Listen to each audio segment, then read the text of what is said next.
Berbec, bine ai venit și mă bucur să te am aici alături de mine.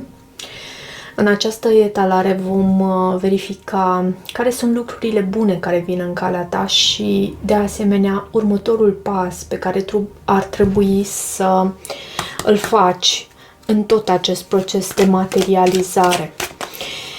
Hai să vedem.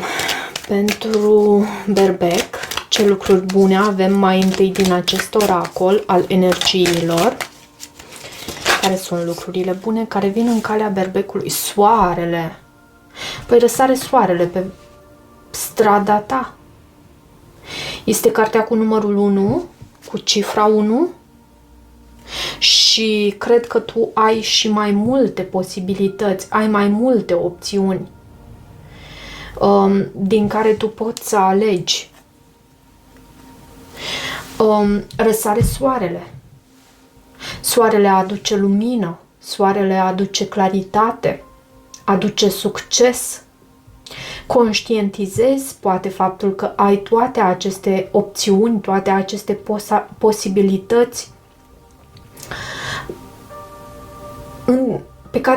din care tu poți să alegi ce faci pe mai departe. Ok, hai să vedem din tarot, să vedem un mesaj din tarot. Acesta a fost un mesaj din oracolul energiilor și acum vreau să văd tarotul ce are să îți transmită ție. Vom extrage 7 cărți în 7 poziții și te rog să rămâi cu mine pentru a verifica și interpretarea lor. Pentru Berbec, te rog, Spirit.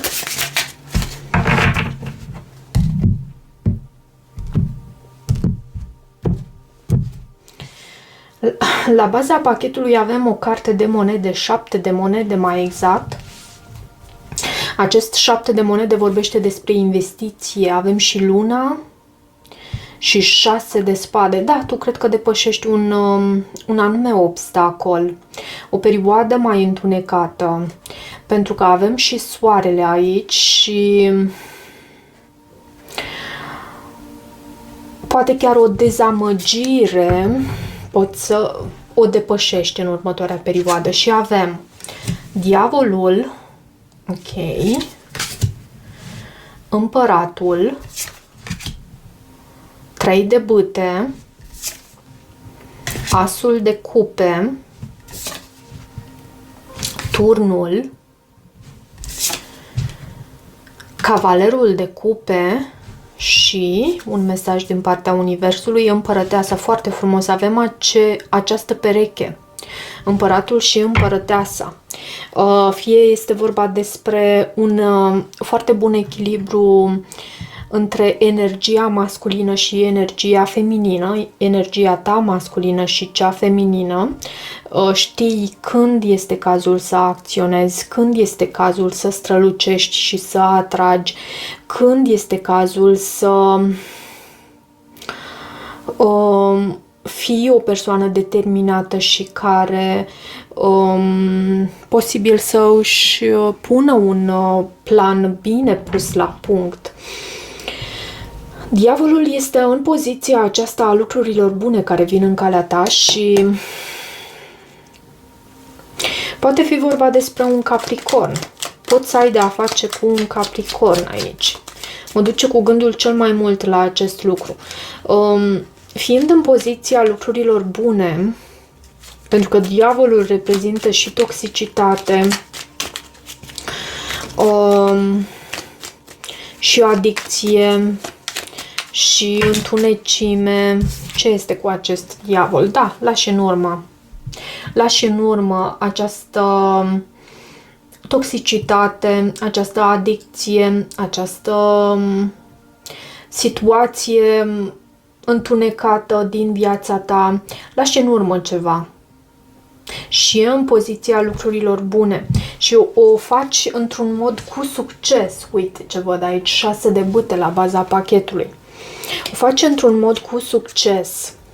Acum, în vibrația ta avem împăratul și are sens. Tu ești Berbec, Acest împărat te reprezintă pe tine, este cartea berbecului.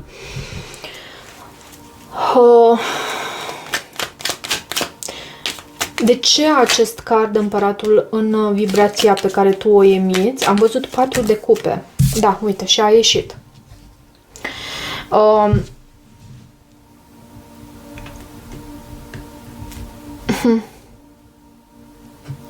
Poate fi vorba despre o dezamăgire aici cu acest 4 de cupe.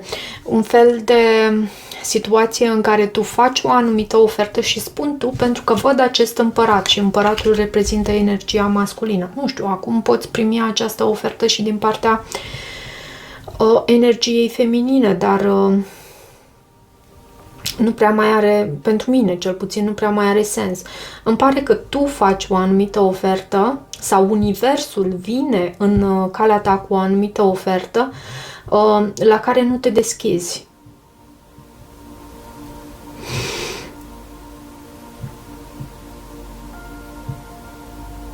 Pentru ce anume ar trebui să fii tu mai deschis? Avem 3-ul de bâte. 3-ul de bâte este o carte a succesului. Este acel moment în care tu conștientizezi că tot ceea ce tu ai nevoie, tot ceea ce tu ți-ai dorit vreodată, vine în calea ta. E poate un moment de așteptare, dar ai și acea certitudine că ai parte de tot ceea ce îți dorești. Și este în această poziție a lucrului pentru care tu ar trebui să fii mai deschis să primești. Deci e bine să îți însușești, da, și uite, împăratul și regina de monede, poți să ai de a face cu un semn de pământ, Capricorn în mod specific, sau Taur, Fecioară. Dar e aici tot ceea ce tu ți-ai dorit vreodată. Și armonie. Și pentru asta tu trebuie să fii mai deschis.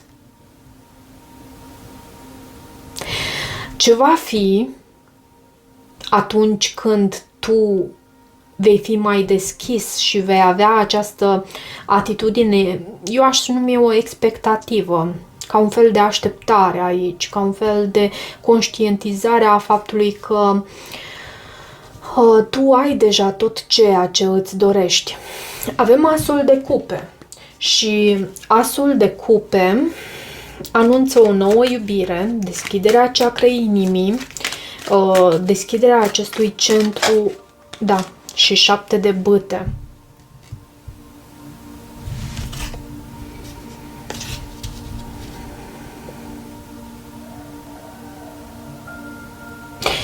Cred că este... De ce acest 7 de bâte, asul de cupe?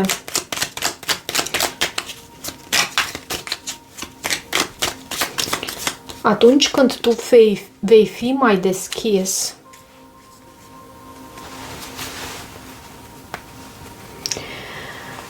cred că cealaltă persoană se va apropia mai mult și chiar va fi curioasă să vadă ce se întâmplă cu tine. Cred că vei primi mai mult atunci când tu vei fi mai deschis pentru această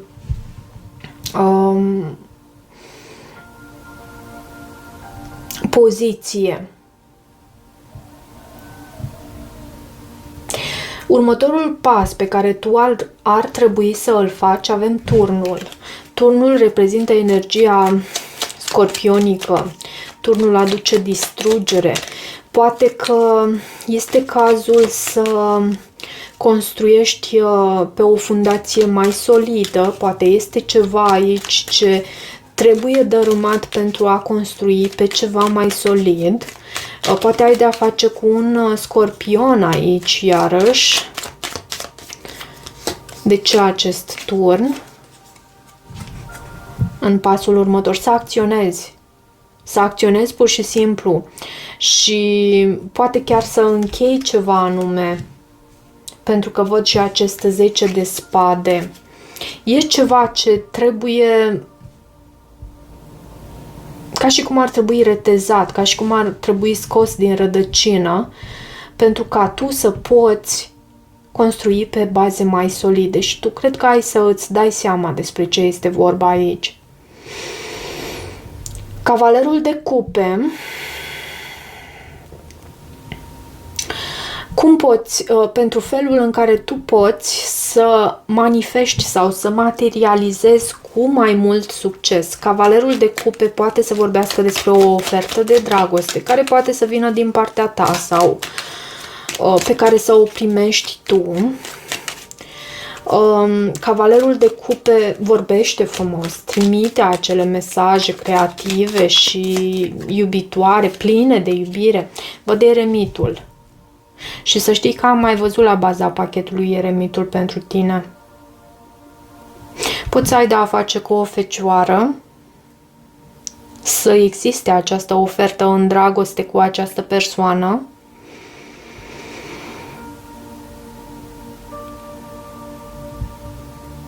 Și nu uita de faptul că oferta în dragoste, când spun lucrul acesta, da, poate fi dragostea aceea romantică, dar mai poate fi și dragoste resimțită pentru un copil al tău, pentru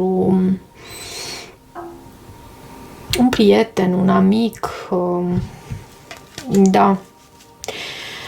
Un mesaj din partea Universului în acest proces al tău de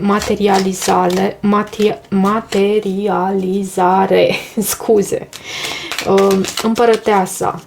Împărăteasa vine cu creștere. Poate fi energia unui taur, a unei balanțe. Ce este cu acest card? Împărăteasa aici. Turnul.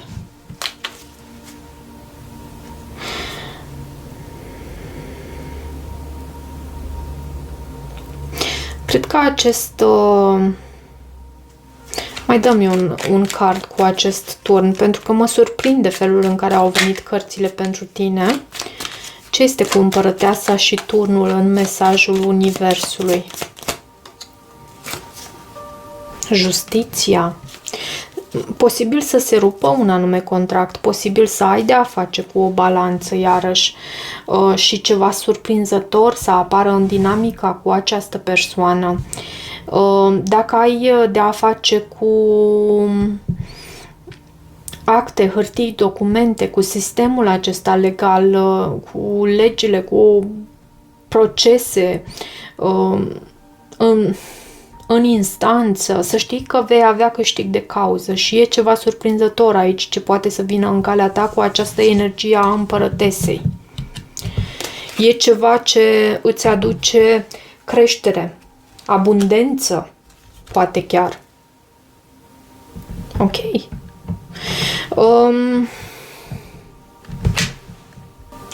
Acum, pentru final, mi-aș dori să facem ceva ce nu am mai făcut până acum, într-un mod interactiv, și am să te rog să pui videoclipul pe pauză pentru câteva secunde și să îți formulezi 3 întrebări la care vom afla răspuns din acest oracol, să vedem ce se întâmplă aici. Ok? Tu poți să pui videoclipul pe pauză. Și eu am să extrag acum pentru prima întrebare răspunsul din partea îngerilor pentru întrebarea berbecului. Ce avem aici? Situația se va îmbunătăți, ai încredere, această situație se va îmbunătăți și asta pentru că există și oameni de încredere și de ajutor. A doua întrebare pentru tine.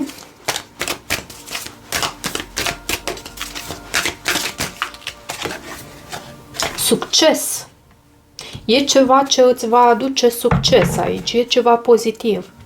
Și poate că lucrurile ar trebui să le reconsideri, să iei planul tău, să revizuiești. Să revizuiești ceva anume. Poate ai un anume plan și poți să ajungi la succes, doar că trebuie să iei anumite detalii în considerare. Pentru a treia întrebare, hai să vedem și pentru a treia întrebare.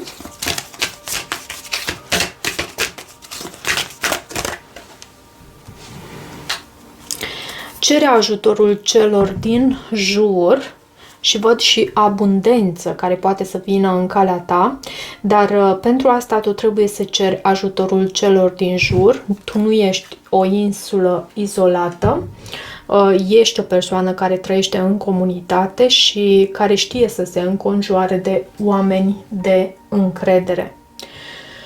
Ok, cam atât pentru această citire, dragilor. Dacă rezonați cu acest mesaj, nu uitați să vă abonați canalului, să mai treceți pe aici, să îmi lăsați o apreciere și un comentariu. Vă mulțumesc și vă îmbrățișez cu drag.